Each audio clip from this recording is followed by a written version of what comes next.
पाकिस्तानी वायुसेना के पायलट 5वीं पीढ़ी के चीनी फाइटर जेट J-31 की चीन में ट्रेनिंग लेने लगे हैं।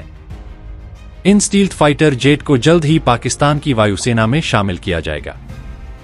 पाकिस्तान ने यह ट्रेनिंग ऐसे समय पर शुरू की है जब भारत अभी तेजस के लिए इंतजार कर रहा है। भारत इन दिनों तेजस फाइटर जेट के उत्पादन के लिए कड़ी मेहनत कर रहा है, लेकिन अमेरिका के इंजन नहीं देने से इसमें जल्द सफलता मिलती नहीं दिख रही है। अब कहा जा रहा है कि नवंबर महीने में भारत को पहला तेजस फाइटर जेट मिलेगा। वहीं भारत का सबसे बड़ा दुश्मन चीन अब पाकिस्तान की वायुसेना को 5वीं पीढ़ी के फाइटर जेट से लैस करने जा रहा है। पाकिस्तानी मीडिया के मुताबिक पाकिस्तानी वायुसेना के फाइटर पायलट अब चीन के J-31 स्टील्थ फाइटर जेट की ट्रेनिंग लेना शुरू कर चुके हैं। कुछ समय पहले ही पाकिस्तानी वायुसेना के प्रमुख ने संकेत दिया था कि उनका देश जल्द ही चीन ने J-31 फाइटर जेट खरीदने जा रहा है। पाकिस्तान की वायुसेना जहां 5वीं पीढ़ी के फाइटर जेट से लैस होने जा रही है, वहीं भारत अभी भी 4थी पीढ़ी के राफेल फाइटर जेट पर अटका हुआ है। पाकिस्तानी टीवी चैनल बोल न्यूज की रिपोर्ट के मुताबिक पाकिस्तानी वायुसेना के पायलटों ने चीन में J-31 जेट की ट्रेनिंग लेना शुरू कर दिया है। उसने बताया कि यह पाकिस्तान की एयरफोर्स के लिए बड़ी घटना है। उसने बताया कि जल्द ही पाकिस्तानी वायुसेना में चीनी J-31 फाइटर जेट को शामिल कर लिया जाएगा और ये ट्रेन किए हुए पायलट उसे उड़ाएंगे। चीन का दावा है कि उसका J-31 या FC-31 फाइटर जेट 5वीं पीढ़ी का है और उसे रेडॉर से पकड़ा नहीं जा सकता है। इसी वजह से चीन इसे अदृश्य मानता है। इससे पहले पाकिस्तानी वायुसेना के तत्कालीन प्रमुख air chief marshal Zaheer Ahmed Babar Sidhu ने 2 जनवरी को ऐलान किया था कि उनका देश इस नए चीनी फाइटर जेट को शामिल करने जा रहा है। इससे पहले पाकिस्तान ने चीन से J-10C फाइटर जेट खरीदा था, जो उसने राफेल से टक्कर लेने के लिए लिया है। रक्षा विशेषज्ञों का कहना है कि पाकिस्तान को यह फाइटर जेट बेचना चीन के लिए काफी महत्वपूर्ण है। पाकिस्तान इन दिनों चीन के हथियारों का सबसे बड़ा ग्राहक बनकर उभरा है। उन्होंने कहा कि चीन इस विमान के लिए पाकिस्तान को सब्सिडी और सपोर्ट मुहैया करा सकता है। चीन पाकिस्तान को चेंगदू J-20 फाइटर जेट के प्रोडक्शन में भी मदद का ऑफर दे सकता है। यह विमान भी 5वीं पीढ़ी का है। दरअसल चीन को डर सता रहा है कि उसका सबसे बड़ा ग्राहक तुर्की के पास जा सकता है, जो कान फाइटर जेट बना चुका है। कान एक 5वीं पीढ़ी का फाइटर जेट है और तुर्की ने पाकिस्तान को इसका ऑफर दिया है। तुर्की चाहता है कि पाकिस्तान इस विमान के निर्माण में मदद करे।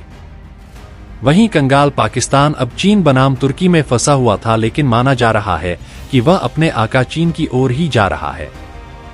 J-31 एक कम कीमत वाला 5वीं पीढ़ी का फाइटर जेट है, जिसका बड़े पैमाने पर उत्पादन किया जा सकता है। इसे चीनी वायुसेना और नेवी दोनों में शामिल किया गया है, ताकि अमेरिका के F-35 और यूरोप के 4+ फाइटर जेट को टक्कर दिया जा सके। पाकिस्तान की अभी जो माली हालत है, उसको देखकर लग नहीं रहा है कि वह बहुत बड़ी तादाद में यह विमान खरीद पाएगा। वहीं भारत की बात करें तो अभी हमारे पास एक भी 5वीं पीढ़ी का विमान नहीं है। रूस और अमेरिका दोनों ही अपने स्टील्थ विमान बेचना चाहते हैं। भारत को रूस से मिलेगी 400 किलोमीटर रेंज वाली 40N6 इंटरसेप्टर मिसाइलें।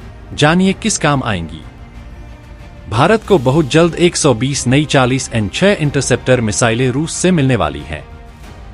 इनका इस्तेमाल भारत के एयर डिफेंस सिस्टम सुदर्शन चक्र में किया जाएगा। इनके आने से पाकिस्तान की तो हिम्मत तक नहीं होगी कि वो आंख उठाकर भी देखे, क्योंकि इस इंटरसेप्टर मिसाइल की स्पीड और रेंज बेहद ज्यादा घातक है।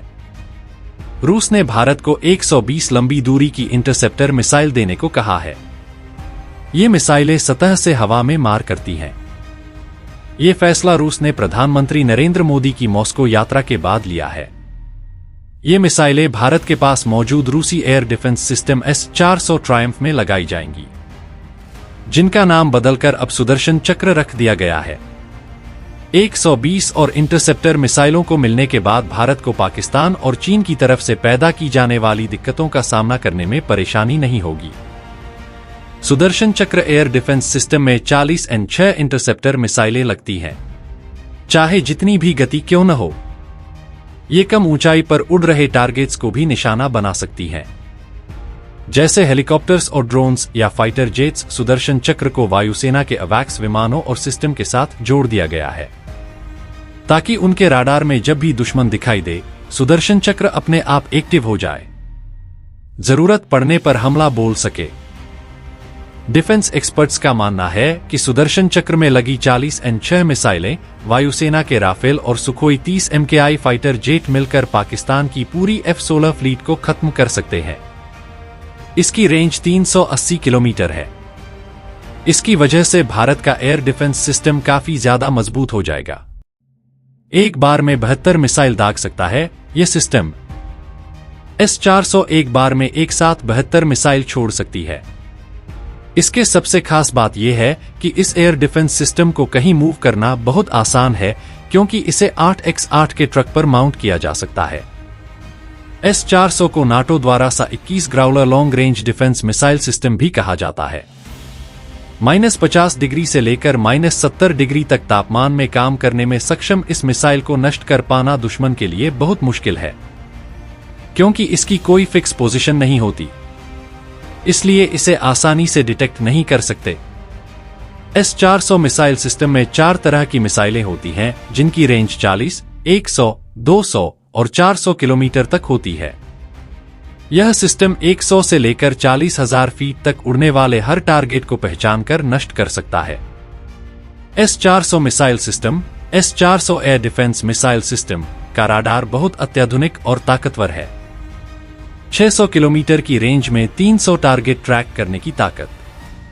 इसका रडार 600 किलोमीटर तक की रेंज में करीब 300 टारगेट ट्रैक कर सकता है। यह सिस्टम मिसाइल, एयरक्राफ्ट या फिर ड्रोन से हुए किसी भी तरह के हवाई हमले से निपटने में सक्षम है। शीत युद्ध के दौरान रूस और अमेरिका में हथियार बनाने की होड़ मची हुई थी। जब रूस अमेरिका जैसी मिसाइल नहीं बना सका तो उसने ऐसे सिस्टम पर काम करना शुरू किया जो इन मिसाइलों को टारगेट पर पहुंचने पर पहले ही खत्म कर दे। 1967 में रूस ने S-200 प्रणाली विकसित की। ये S सीरीज की पहली मिसाइल थी। साल 1978 में S-300 को विकसित किया गया। S-400 साल 1990 में ही विकसित कर ली गई थी। साल 1999 में इसकी टेस्टिंग शुरू हुई। इसके बाद 28 अप्रैल 2007 को रूस ने पहली S-400 मिसाइल सिस्टम को तैनात किया गया, जिसके बाद मार्च 2014 में रूस ने यह एडवांस सिस्टम चीन को दिया। 12 जुलाई 2019 को तुर्की को इस सिस्टम की पहली डिलीवरी कर दी। तो दोस्तों, अगली वीडियो में फिर मिलते हैं कुछ और इंटरेस्टिंग फैक्ट और न्यूज के साथ। अगर आपको वीडियो पसंद आए तो लाइक, शेयर और सब्सक्राइब जरूर करें, और अगर आपको किसी और विषय के ऊपर वीडियो चाहिए तो कमेंट में जरूर बताएं। धन्यवाद।